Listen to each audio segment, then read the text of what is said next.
Hello and good morning, everyone. I'm not sure how many people are going to tune in. This is a bit of an impromptu kind of a single man podcast. I'm not sure if anyone got a chance to enjoy and watch the Sony State of Play that has just finished. Obviously, it's only about 20 minutes in length. And to be honest with you, this probably wasn't the strongest state of play that they've had in recent weeks or even months.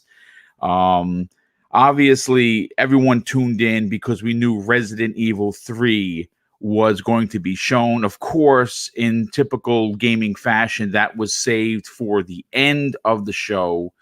And we got our first look or glimpse of what Nemesis looks like. We got a chance to see Resident Evil 3 live and in action. And I got to be honest with you, it looks really, really good. It's everything that I could possibly want in a Resident Evil remake, obviously coming off of Resident Evil 2 remake that we had in early of 2019. This is a big deal. We're getting it the first week of April in 2020, which is, I kind of expected the first, I originally thought it was going to be the first quarter. I was expecting more of a February release, but we are getting it in the first, first third of the year. And that's great because obviously April notoriously doesn't have so many games stacked as you'd get in the February and March months. So this is exciting. I see Jay go in the chat. I want to thank you for being here. More Cloud Tech USA, Saint.com, and Matt Burns. Welcome to the show. Again, this isn't a really big show. I don't have any guests planned. This is me kind of just getting on the air and talking about what we saw. Now, obviously, if you follow this channel, you know that I'm a huge fan of PlayStation VR. And I got to be honest with you, I was slightly disappointed. I know that, there's only 4.2 million units out there. I happen to be one that purchased two of them. I purchased the original one, and then I rebought it when they had the HDR pass-through the next year. That's how much of a fan I am. And I was a little disappointed with the helpings. Now, obviously, the paper animal game, it looks interesting, but it's not what I really wanted. I was hoping for something more substantial, I guess. And hey, Tempest Sun, welcome here. Black Raven, what's up, dude? How's everything? Thanks you gentlemen for being here. Appreciate that. Jay Zayas, good morning, my brother. How you feeling? I was really tuning in for Resident Evil 3. Obviously, I'm a huge Resident fan. I know that Tempest Sun is a huge Resident Evil fan as well. And they gave us, we only got a few minutes of it, but it was well worth the wait. Listen, it's state of play. It's about 18 to 20 minutes in length. It is done in a way where it's snappy, right? We're not waiting for the next screen or we're bored out of our minds like we have been in the past with some of their bigger shows, or even like the Xbox show that gets a little cringy at times. I like this. I like the format. I just kind of felt like today was a lot of filler, to be honest. I mean, it's the end of the year. It's the last one we're going to get for 2019. Obviously, the big draw is Resident Evil 3. We know that Project Resistance is going to be coming with that. So you're going to be getting technically two games for the price of the $160 game. You're going to get your single player experience, which everyone really kind of just tunes in for Resident Evil.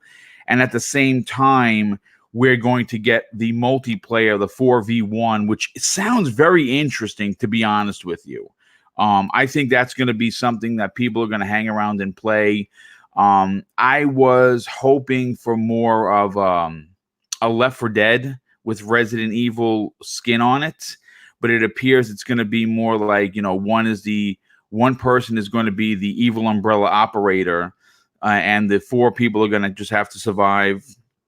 I mean, listen, take it or leave it. It's something that we've never had in Resident Evil before, so it's certainly going to be interesting, and I'm looking forward to that. And of course, we had heard earlier in the week that we were going to get a possible glimpse of Ghost of Tsushima, and we did. And when I say glimpse, I mean it was a glimpse. We got a chance to see what looked kind of like a cutscene. It didn't look like actual gameplay.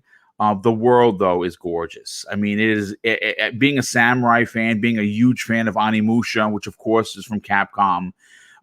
They seem to have, and I'm talking about Sucker Punch, really have nailed the aesthetics of ancient Japan. I mean, again, I understand it's a glimpse, but when it starts out, you're looking from the sky down, and that beautiful yellow is there, right? And obviously it's the trees.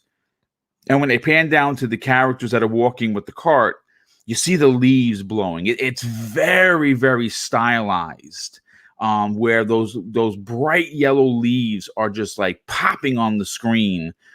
And of course, in typical samurai type of film and anime fashion, there's someone in the distance when it's just a shadow. And obviously, they're talking, and we don't understand. Obviously, I mean, if you understand Japanese, good on you, and you can understand what they were saying. But there was no translation, and I think they did that for effect.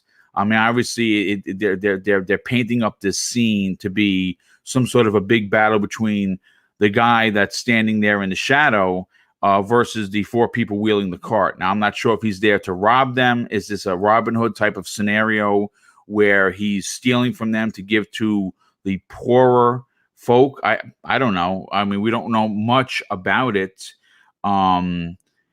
And okay, well, it's D Black Raven just said that there's a Resident Evil 3 Collector's Edition, and it has been revealed. Open up that wallet. Well, listen, I can assure you that as soon as I'm done with this impromptu, podcast, I'm going to be looking to see it when and how I'm going to be able to pre-order that, because obviously I'm a huge Resident fan, but I'm interested to see, or more so hear, what do you guys in the chats think?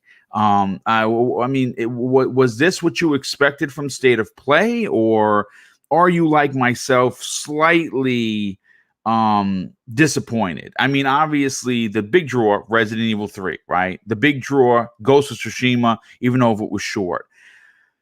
Man, I gotta tell you, the other games that I saw, there really wasn't anything that kind of grabbed me. I kind of felt like, and I said it earlier, I kind of felt like it was filler, just to kind of fill the 20 minutes. And I kind of feel that's crummy.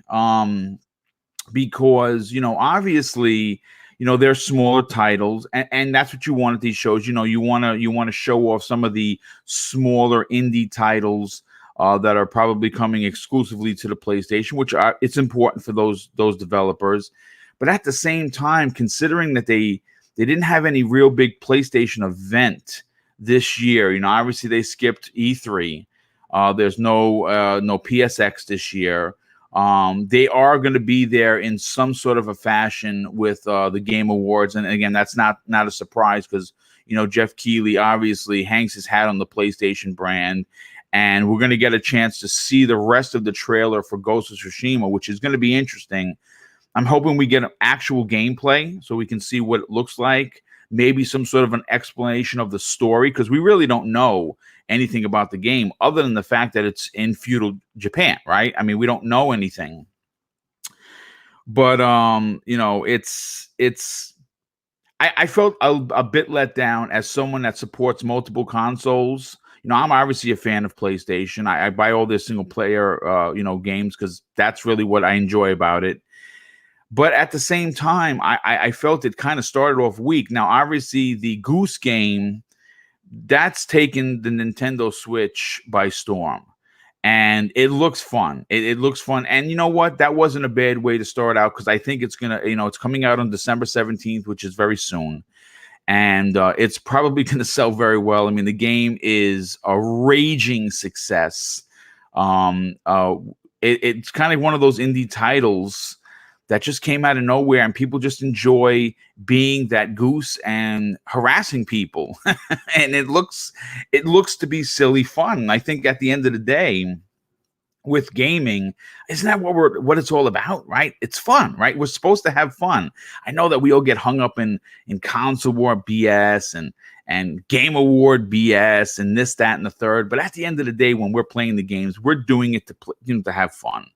And it is so they opened up with that, and then they had a few other games that were, I don't know. I mean, they again, it seemed like filler to me. I just wish they would have. I'm not saying it should be that today's 20 minutes should have been filled with nothing but AAA bangers from asshole to elbow, so to speak.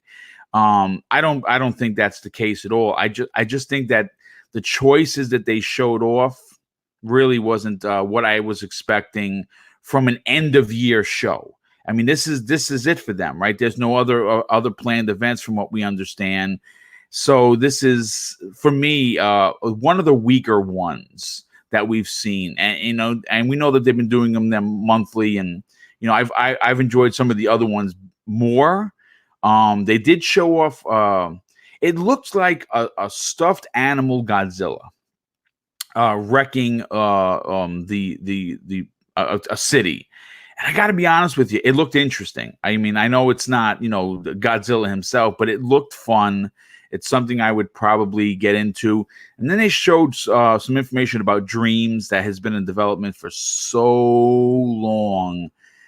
Man, I got to tell you, I am not looking forward to that game. I know that a lot of people are, and if you're a creative mind, that might be what you're looking for, because it's really your ground level into game development. And I'm sure the people are going to make some amazing things, but I don't know. I mean, obviously, this is just a small pinch to obviously the Game Awards, which is on the 12th. We talked about that last night on the 2-hour primetime gaming that featured Salty from the Saltiest Gaming Podcast, as well as Noof Nukem, and of course, two of our awesome regular panel members in Tempest Sun and Clowns from Four Guys with Quarters. And we had a lot of fun last night. Obviously, we touched on some drama. So if you missed it, head over to the channel after this show and give that a click. The show notes are obviously there. All of the timestamps have been added. So if you're looking for one particular topic and you don't want to listen to the whole show, you can go find exactly what you're looking for. But I'm interested, Jago. Yeah, I know that you're in the chat. Hey, Big Cloud, what's going on, my brother? Omar Abul, welcome, my friend. Magnetic Storm, hello, thanks for being here. Wild Baits, thanks so much. Ice Queen Gaming. Let's see who else has popped in. Starbug UK, what's going on? How's everything? Z Black Rider, my good friend. Jeepers Reviews. Jago, what did you think about Resident Evil 3? Did it make the hype meter go and break the glass?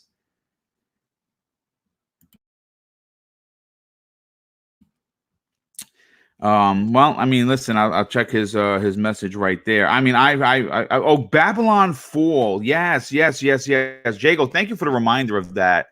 That game from Square Enix. Now, it obviously, I'd like to say that it's probably going to be multi-plat, because it is Square Enix, and we know that they want to make money, so it's probably going to be multi-plat. That game did look really good. It kind of looked like what you would get in a Final Fantasy game with some Souls, addition added to that, because you're fighting what seemed to be some big bosses that you were moving out of the way. Looked really interesting for sure.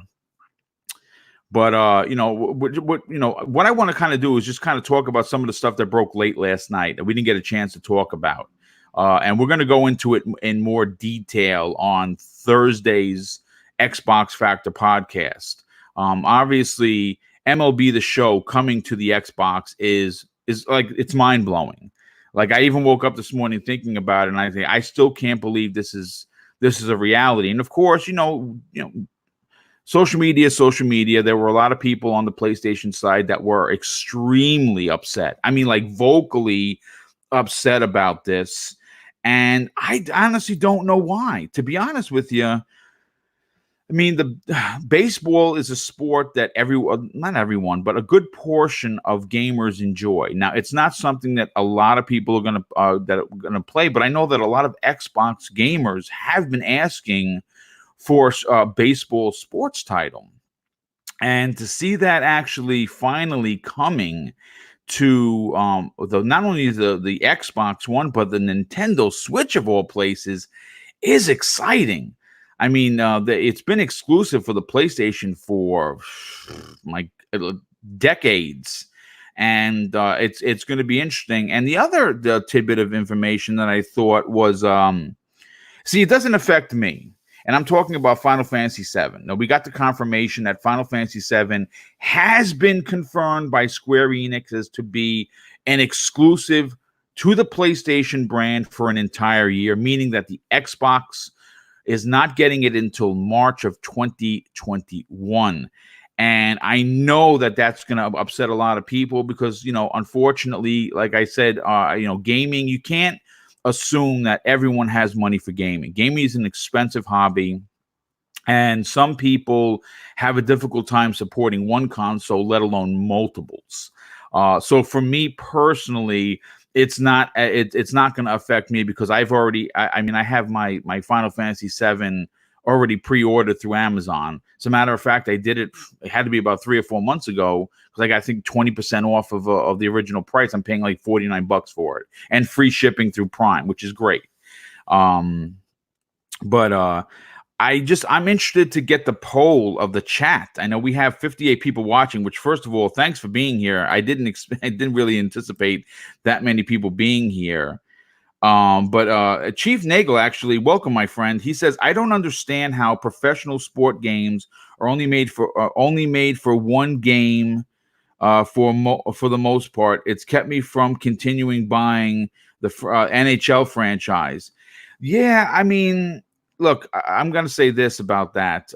I certainly will be the first one to attest that the more people developing a particular title, the better competition is. Now, if you want to take it back, Chief, let's go back to the Dreamcast era when 2K was doing their own football game, where they had the NFL license and they were going up against Madden. And I'm going to tell you this right now: if you obviously if you weren't around that time playing games, you're not going to know what I'm talking about. But NFL 2K, for I think it had 2, maybe 3 iterations, was leaps and bounds better than Madden in any year that it was out. It was absolutely the best football going, and it is almost a crying shame that EA has signed an exclusive deal with the NFL and locks off the ability of other developers like a 2K, which obviously, if you could just imagine what they could do with the NFL, in the same space that they make the NBA 2K. Now, obviously, the NBA 2K last couple of years has been, marred with, microtransactions, and it's kind of ruined what the game is really all about. But at the same time, they still make an excellent basketball game. So could you just imagine if they had the ability to make a baseball game or even a football game? It'd be crazy. It says low end average game. It says, boom, you're a fantastic podcaster and a brother at the same generation as me. I will support. Oh, well, thank you, dude. I certainly appreciate the support. I'm glad that you enjoy the show.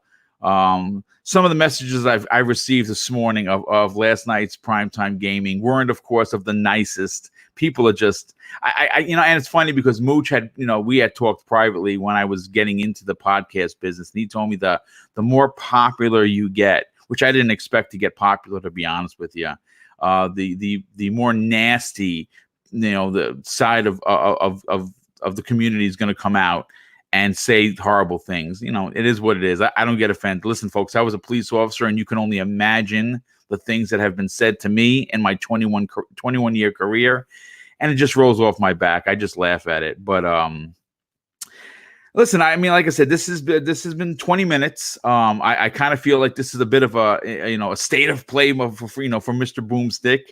I just kind of wanted to get my thoughts out there about state of play, about Final Fantasy VII, about MLB The Show coming to the Xbox. I think that's a big deal. And like I said, I'm actually surprised 63 people tuned in for this, and this is pretty cool. I have to say that I didn't expect it, but I definitely appreciate it. It says Chief Nagel adds 2K had some great NHL games as well. Oh, that's right, they did. I forgot all about them, and I also missed the arcadey. Hold on a sec. This chat is going crazy. I missed the arcadey type NHL hits. Oh my God, dude, that's bringing it back. I mean, that's like going back to the old Blitz days with Midway. Remember in the arcade? Oh my God, I love those games. Those are fantastic. We don't get enough of that silliness anymore in the sports games. I don't know. I think if more people asked for it, we might get it. I'd love to see Blitz come back. I'd love to see what he was Chief Nagel's talking about with the NHL hits. That was kind of like their blocky and big, big character sprite version of Blitz. It was pretty interesting. Let's see what anyone else is saying. If you live during the weekday, I'm always well. Thanaros, thank you so much for that. Yeah, I try to do my podcasting. I mean, I have the one night show. Obviously, we just talked about that primetime gaming, but the other two shows are during the day because obviously, I'm retired and my wife works, and in the evening time, it's all about her. I try to keep my podcasting separate from my family life because they both are important, and they both have to be attended to. So that's why I do the afternoon podcasts, and and like I said, I love people tuning in live. That's awesome. But if you can't, it's always going to be there on the replay for you to check out. If of course you want to tune in. But listen, I'm gonna wind up just kind of screeching this to a bit of a halt because I don't want to ramble for no reason. I think I got my point across. Of course, there's almost 70 people here. I want to thank everyone that tuned in. Hopefully, I didn't waste your 22 minutes and 43 seconds of your life that you'll never get back, and that you enjoyed this impromptu state of play discussion and review.